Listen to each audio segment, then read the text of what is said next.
Sir नमस्कार। अरे प्रशांत तू कहीं स्कूल पढ़िया जाऊनु? सर बापा मना कर स्कूल जीवा को। अरे तू तो भल पाठ पढ़ुलु ताहले तो बापा कहीं तोते स्कूल जीवा को मना कले? नाइ सर बापा कहले जे काठिया भाई पाखरे सहाय्य कले पैसा मिलिबो आउ पाठ साठ पढिले कोन हबो अजथा खाली पैसा खर्च सेति पे। अरे पाठ पढ़िले तू बड़ मनुष्यटी हेबु, डाक्टर टे कि इंजीनियर टे हेबु। सर सेटा तो मो भाग्य रे नाही मु कोन करिबी डाक्टर हेबा इंजीनियर हेबा केवल बड़ धनी लोक मानकर अछि सेटा मो भाग्य रे नाही सर। अरे तू पंचम श्रेणी रे क्लास रे फास्ट होइथिलु एबे जदी आगो को न पढिउ ताहाले कि परि बड़ मनुष्यटी हेबु। छाड़ काले हमर साइंस प्रोजेक्ट अछि चल स्कूल जीवा। सर मु खुशी जे आपण मते सेही योग्य भाबिले किंतु सर बापा काठिया भाई पर पैसा उधार आनी छथि तो मते दिटा काम करी सुजीवा को। अरे किए कोन मो विषय आलोचना करूछ? काठिया भाई नमस्कार। नमस्कार नमस्कार अरुण मास्टर। काठिया बाबू मु प्रशांत को स्कूल को नेबा को आस्थिली। अबे प्रशांत कोन बे हम कथा सुनुछु जाउनु बे से बासन गुडा को पडिची माजी दबु। काठिया बाबू आपण किछि ठीक करू नाहांती किछि पैसा बचेबा पई छोट पिला को काम करूछंती। आपण मते आ लेक्चर दियंतु नाही अरुण मास्टर। प्रशांतर बापा मोठु पैसा नेइची माने से सब काम करिवो जे पर्यंत ता बापा टंका न सुझिची मते बुझु नाहांती काठिया बाबू शिशु मान को श्रमिक भली कठाइबा एक दंडनीय अपराध एति पई आपण जेल जाई पारंती। बुझिलो अरुण मास्टर मु को आईन कानून को डरिनी देखुची के कोन मोर करूची। काठिया भाई डाली गरा पोड़ी गलानी प्रशांत कोन करछु कि एतोल जाय पोडी गला। अबे प्रशांत जाइनु एठी ठिया हेचु देखिबु डाली कोडी रे तो मुह पुरै देबी। अरे ज्योति तू तो 2 वर्ष तले पाठ छाड़ देथिलु तू भी एठी काम करछु? आज्ञा सर मोर बापा नाही कि मां नाही दादा खुडी पाखरा केते दिन चली बथांदी सेति लागि बाध्य होई आसे एठी काम करली ओ कोन करि परिबी।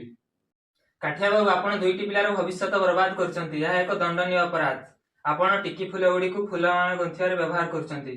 अबे ज्योति प्रशांत एठी कोन फास्ट देखुछो मु कहि दोछि अरुण मास्टर मोर खाइबा रांधिबारे जदी खराब हेला मोटु खराब आउ केही हेबेनी। जाउछु बाबू जाउछु आमे रोसई करिबो। ए दुनिया रे दुखी गरीब अनाथर सहारा बा के तमे जने चिंता करनी मु तो बापा तो कका को कहितली से माने बैठा को आसुथिबे। सर मु आसी गली बापा वो प्रशांत तू केमे देउछु रे? भलो अछि।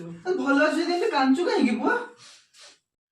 ना बापा मु कांदोनी तो मु कांदोनी। आपण छोट पिलाटी को एठी काम करिया को छाडले काठिया ताकू दिन राती 24 घंटा काम करूछि सोईबा को भी टाइम दउनी से कांदियो ता करियो कोन ना काम करेबिनी सेमानको को यात्रा देखाई नेबी दिन राती पैसा दउची माने दिन राती सेमानको काम करेबी। जानि छन कि काठिया तम पुओ को टिके आगर माइला सेति में से कांदुछि। ये मु कोन सुनुछि काठिया बाबू आपण मो पुओ को मारि छथि? हां बापा एथिरे दुआ कथा कोन माड खाइबा तो आम भली लोकंकर भाग्य रे अछि। काम ठीक से न करे कोन करबी कुह तमे अरुण मास्टर काम ठीक से न करे मु कोन करबी कोन माड न मारि कोन कोळरे बसै गेलो करबी। तो देडी छाडी दे भूल कर देछ रे प्रशांत तू एठी एमे थिबो मु जमा भाबी नथिले रे। तम बापो पुओ दुख सुख कथा मु किछि जानिनी। अंकित बाबू जो पैसा नेइछो मोर फेराओ नहले तम पुओ एठी दिन राती 24 घंटा मो पाखरे काम करिवो। ए दुनिया रे सबुरी मूल रे पैसा पैसा नथिले किछि नियो हो तुम पैसा नियो पैसा तुमरो। ये कोन बापा पैसा तमे एते पैसा कोठु आनिलो बापा? अरे मु से जमी बिकी देली आ अधा पैसा काठिया बाबू को सोची देली आ जहा रहइबो सब तो पाठ पढा लगेबी रे पुओ सब तो पाठ पढा लगेई देबी। रुआ आगो मु पैसा रे हिसाब करि साले तमे मो पई तमरो पूर्व पुरुष जमी को बिकी देलो? हां रे पुओ बिकी देइछि आ भलो हला मो पैसाटा मिली गला जा रे प्रसाद जा जुआडे जाउ जा। मो पई जमी मुख्य न रे मो पुओ मुख्य। प्रशांत तू काली स्कूल जा काली साइंस प्रोजेक्ट अछि। ज्योति मु जाउछि रे ज्योति मु आसुछि। तू जा रे प्रशांत बड़ मनुष्य होई कि तू देखेबू। काई ज्योति तू आसीबुनी कि मो संगे रे? तू छाड़ मो कथा अब भगवान केवल अनाथ को ही साहा भरोसा।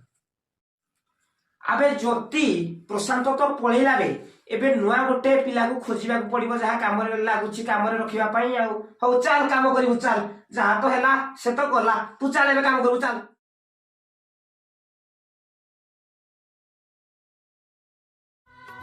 टिकी टिकी फुला हमें बगीचा रे फुटिबा झिल्ली मिली तारा होय आकाश रे हसीबा।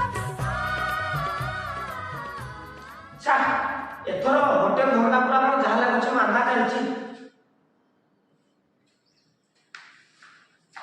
ଆରେ କାଠିଆ ବାବୁ ଜଲ୍ଦି ଟିକେ ମୋର ମିଲ୍ଟା ଦେବ ମୋର ଲେଟ୍ ହେଲାଣି।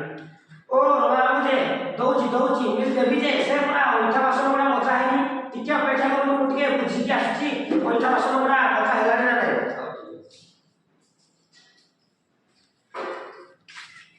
ଆରେ ଜ୍ୟୋତି ଶୁଣୁଛୁ ନା ନାଇଁ ରେ? ଆରେ ଅଇଁଠା ବାସନ ଗୁଡ଼ା ମଜା ହେଲାଣି ନା ନାଇଁ ରେ ଜ୍ୟୋତି? ଆରେ ଜଲ୍ଦି ମାଛ, କଷ୍ଟମର ସିଆଡ଼େ ଉପରେ ବିରକ୍ତ ହେଲେଣି। ଜଲ୍ଦି ମାଛିକି ମିଲ୍ ଦେ। ସେ ବୁଝିଲେ ନା ବାବୁ, ଚାକର ଗୁଡ଼ାକ ଏବେ ସବୁ କାଗଜ ହୋଇଗଲେଣି। ହଁ ପରା କାଠିଆ ବାବୁ ଖାଲି ଖାଇବେ ଆଉ ଶୋଇବେ, ଆମର ନା ଗନ୍ଧ। ଆରେ ଜ୍ୟୋତି ଆଣ ଜଲ୍ଦିରେ ବାସନ ଗୁଡ଼ାକ ଆଣ, ରମା ବାବୁ ବିଲ୍ ଖାଇଦେଲେ। ଛାଡ଼ନ୍ତୁ କାଠିଆ ବାବୁ ମୋର ଲେଟ୍ ହେଲାଣି, ମୁଁ ଯାଉଛି ଏବେ। ଆରେ ରୁହନ୍ତୁ ରମା ବାବୁ, ଆମେ ଜ୍ୟୋତି ବାସନ ଟାଇମରେ ମାଛ ତୋ ପାଇଁ ମୋ କଷ୍ଟମର ନ ଖାଇ ବିରକ୍ତ ହୋଇ ଚାଲିଗଲା। ତୁ ଖାଲି ମୋର ନୁକସାନ କରିବା ପାଇଁ ଜନ୍ମ ହେଇଛୁ। କଣ ବେ ଜ୍ୟୋତି, ତୋର ବହୁତ ବହପ ହେଇଗଲାଣି ମୁଁ ଦେଖୁଛି। ମୋ ଉପରେ ଜବାବ ଦଉଛୁ, ଏ ବାସନ ତୋର ବାପ। କିଛି ଶୁଣିବିନି ବେ ଜ୍ୟୋତି, ତୋର ଦରମା ବନ୍ଦ, ମାନେ ଏ ବାସନ ଦରମା ବନ୍ଦ। ଆରେ କାକା ବାବୁ ନମସ୍କାର। ନମସ୍କାର, ମୁଁ ଚିହ୍ନି ପାରିନି ତ ଆପଣ କିଏ? ଆରେ ଜ୍ୟୋତି କେମିତି ଅଛୁ? ବସନ୍ତୁ ବାବୁ ବସନ୍ତୁ, କଣ ଖାଇବେ କୁହନ୍ତୁ? ଆରେ ଜ୍ୟୋତି ମତେ ଚିହ୍ନି ପାରୁନୁ? ଆରେ ମୁଁ ତୋ ପିଲାବେଳର ସାଙ୍ଗ ପ୍ରଶାନ୍ତ। ଆମେ ପ୍ରଶାନ୍ତ, ତୁ ଏଥର ଚିହ୍ନି ପାରିଲେ ତ କାଠିଆ ଭାଇ? ବୁଝିଲୁ ପ୍ରଶାନ୍ତ, ତୁ କଣ ଭାବୁଛୁ ତୁ ଏ ସୁଟ ବୁଟ ପିନ୍ଧିଦେଲେ ତୁ ବହୁତ ବଡ ଲୋକ ହେଇଯିବୁ? ତୁ ଏବେ ବି ମୋ ଚାକର ସହିତ ସମାନ। ଛାଡ଼ କାଠିଆ ଭାଇ, ଏଇ ନୟା ବଜାରରେ କି ସୁମନ୍ତ ବାବୁ ଅଛନ୍ତି ଆପଣ ଜାଣିଛନ୍ତି କି? ଆରେ ପ୍ରଶାନ୍ତ, ତୁ ସୁମନ୍ତ ବାବୁକୁ ଖୋଜୁଛୁ? ଆରେ ସେ ମୋ ବଡ ଭାଇ। ଆରେ ଯଦି ବୋଲୁ ସୁମନ୍ତ ଭାଇଙ୍କୁ ଯାଇକି ଘରକୁ ଟିକେ ଡାକିକି ଆଣ।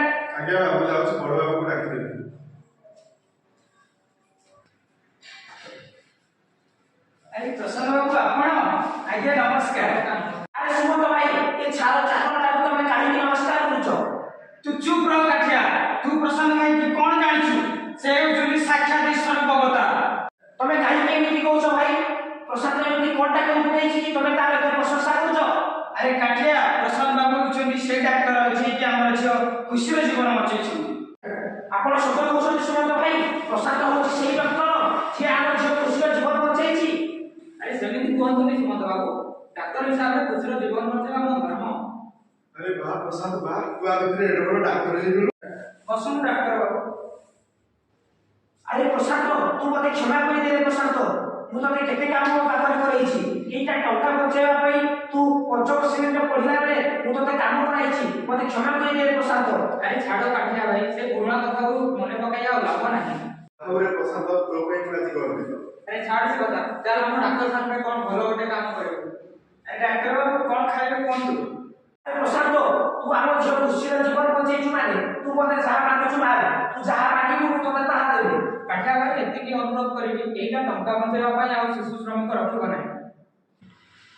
ମୁଁ ମୋ ଭୁଲ ବୁଝିପାରିଛି ପ୍ରଶାନ୍ତ, ମୁଁ ତତେ କଥା ଦଉଛି ମୋ ପାଖରେ ଆଉ କୌଣସି ଶିଶୁ ଶ୍ରମିକକୁ ମୁଁ କାମ କରେଇବିନି। କଳିଆ ଟିକି ଫୁଲ ଗୁଡ଼ାକୁ ନେଇ ମୁଁ କେବେ ବି ଆଉ ଫୁଲମାଳ ତିଆରି କରିବିନି। ଠିକ ଅଛି କାଠିଆ ଭାଇ, ଚାଲ ଯଦି ଆମେ ଯିବା।